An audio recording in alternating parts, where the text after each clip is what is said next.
Welcome to another Thoughts on Tech video. This time a short one with some pictures shot with the Insta360 1R and the GoPro Hero 8 Black.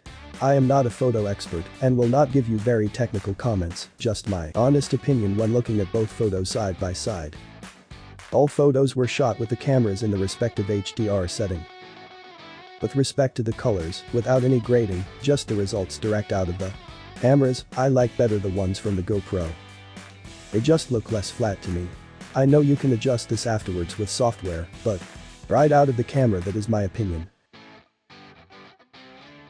On this next two images, I also like better the result I got on the sky with the GoPro.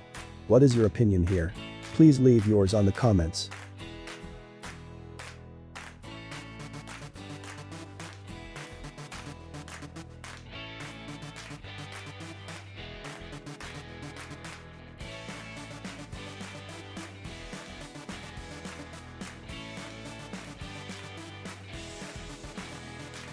When you crop in the images from both cameras, you may see a better quality on the Insta360, I guess. Nevertheless, the detail on the GoPro is also not bad.